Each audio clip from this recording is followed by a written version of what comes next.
अस्सलाम वालेकुम बेटे, क्या हाल है आप सबका। उम्मीद करती हूँ कि आप सब अल्लाह के फजल करम से खैर आफियत से होंगे। बेटे आज 6 जनवरी है और डे हमारे पास है सैटरडे। टॉपिक हमारा चल रहा था conversion of units of time. बेटे लास्ट टाइम हमने आवर्स को मिनट्स में, मिनट्स को सेकंड्स में शिफ्ट करना सीखा, चेंज करना सीखा। आज बेटे हम टाइम के कुछ और यूनिट्स पढ़ेंगे, जैसे कि हम कहते हैं years, years, months, days, weeks. बेटे ये सारे यूनिट्स भी टाइम के ही हैं। तो क्वेश्चन नंबर 1 स्टार्ट करते हैं। एक्सरसाइज नंबर 3 है, पेज नंबर 123 स्मॉल बुक का, ठीक है। क्वेश्चन नंबर 1 में वो क्या कह रहे हैं, कन्वर्ट फॉलोइंग इनटू मंथ। कि जो नीचे क्वेश्चन दिए गए हैं उसको किस में चेंज करना है, मंथ में चेंज करना है। तो सी पार्ट करते हैं। सी पार्ट की वैल्यू है 12 ईयर्स। बेटे 12 ईयर्स को किस में चेंज करना है, मंथ्स में चेंज करना है। पर उसके लिए सबसे पहले आपको फॉर्मूला आना ज़रूरी है। अब आप मुझे बताएं 1 ईयर्स में कितने मंथ्स होते हैं। बेटे 1 ईयर्स में मंथ्स होते हैं हमारे पास 12 मंथ्स होते हैं, ठीक है। 12 मंथ्स यानी कि जनवरी, फरवरी, मार्च, अप्रैल, ये 12 होते हैं ना। तो इससे 1 year is equal to 12 months. अब आपने अपना क्वेश्चन की वैल्यू जो है वो नीचे एज इट इज उतार ली जैसे ऊपर दी गई थी, ठीक है। अब आपने इस ईयर को ख़त्म करना है। इस ईयर को ख़त्म करने के लिए आपको 12 को किससे मल्टीप्लाई करना पड़ेगा, अपने फॉर्मूले के साथ, ठीक है। 12 को जब आप मल्टीप्लाई करोगे, 12 मल्टीप्लाई 12 मंथ्स, ठीक है। 12 को 12 से जब आपने मल्टीप्लाई किया तो आपके पास आंसर आ गया 144।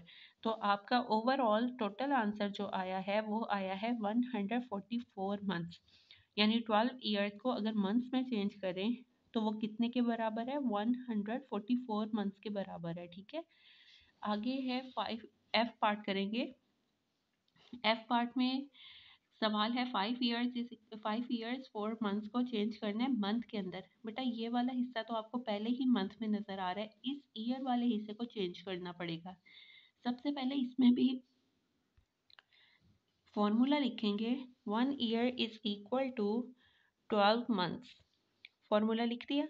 उसके बाद अपने क्वेश्चन की वैल्यू को एज इट इज़ नीचे उतार लिए।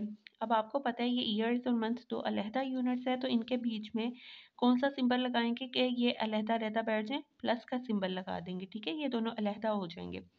अब आपको पता है इस ईयर को चेंज करने की ज़रूरत है। 5 ईयर्स को मंथ्स में चेंज करना है, तो 5 को किससे मल्टीप्लाई करना पड़ेगा, ऊपर फॉर्मूले के मुताबिक 12 मंथ्स के साथ मल्टीप्लाई करना पड़ेगा। बेटे जब आपने 12 मंथ्स के साथ मल्टीप्लाई कर दिया तो ये पुराना यूनिट नहीं आता, ईयर्स की जगह पे ही 12 मंथ आया, ठीक है। मल्टीप्लाई बाय 5, और ये 4 मंथ्स वैसे ही मंथ्स हैं तो ये प्लस प्लस लग के नीचे उतरते जाएंगे। अब आप बेटे 12 5 जार आपको टेबल आता है, 12 5 जार क्या होता है, 60 होता है। 60 मंथ्स और ये 4 मंथ्स एज इट इज़ आगे। क्या ये दोनों यूनिट सेम हो गए, मंथ और मंथ है तो ये एक दूसरे में ऐड हो सकते हैं। 60 के अंदर 4 को ऐड करें तो बेटे आंसर होता है हमारे पास 64। हमारा क्या आंसर आ गया है इस क्वेश्चन का, 5 years 4 months is equal to 64 months, ठीक। अब आखिरी क्वेश्चन है, आई पार्ट है बेटा। 30 ईयर्स 11 मंथ्स को चेंज करना है मंथ्स के अंदर। इसमें भी सबसे पहले फॉर्मूला लिखा, अपने क्वेश्चन की वैल्यू को नीचे राइट किया। अब ये ईयर्स और मंथ्स दो मुख्तलिफ यूनिट हैं, तो इनके बीच में आपने प्लस का सिंबल लगा के इनको अलहदा कर दिया। अब आपको 30 ईयर्स को चेंज करना पड़ेगा मंथ्स के अंदर। 11 मंथ्स जो है वो वैसे ही अपनी प्लेस पे आता जाएगा, ठीक है। 30 ईयर्स को मंथ्स में चेंज करने के लिए 30 को मल्टीप्लाई करना पड़ा 12 के साथ। जब आपने बेटी 30 को 12 के साथ मल्टीप्लाई किया तो आपके पास आंसर आ गया 360, ठीक है। और 11 मंथ्स वैसे ही एज इट इज साथ अपनी प्लेस पे आता जा रहा है। बेटा क्या अब ये दोनों मंथ्स और मंथ्स हो चुके हैं, ये एक दूसरे में ऐड हो सकते हैं। जब हमने इन दोनों नंबर्स को ऐड किया तो हमारे पास टोटल आंसर आ गया 371। 371 ये हमारा टोटल आंसर आ गया। तो बेटे अब आपने शाबाश जल्दी से अपनी नोटबुक को ओपन करना है और ये वाले पार्ट्स जो हैं ये एज अ सी वर्क अपनी नोटबुक पे नोट करने हैं।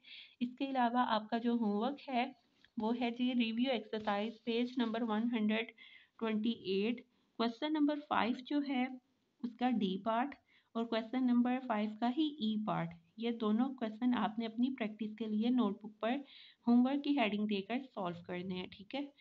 शाबाश, जल्दी से अपना काम करना स्टार्ट करें। अगर आपको कोई भी डिफ़िकल्टी पेश आती है तो बेटे आपने कमेंट बॉक्स में लाज़मी पूछना है। एंड फॉर पेंसी बेटे, आपकी क्लास में कमेंट्स जो हैं वो काफ़ी कम आ रहे हैं। इसका मतलब है कुछ बच्चे काम कर रहे हैं और काफ़ी ज़्यादा बच्चे काम नहीं कर रहे। अगर आप काम कर रहे हैं और डन का मैसेज नहीं कर रहे तो ये अच्छी बात नहीं है। आपने डन का रिप्लाई मुझे करना है। मैं आपकी अटेंडेंस रोज़ लगा रही हूँ, ठीक है? आपकी अटेंडेंस शॉर्ट नहीं होनी चाहिए। आप रोज़ का रोज़ काम करने के बाद मुझे वहाँ पे डन का मैसेज लाज़मी कहा करें। सब अपना बहुत ख़्याल रखिएगा। अल्लाह हाफ़िज़।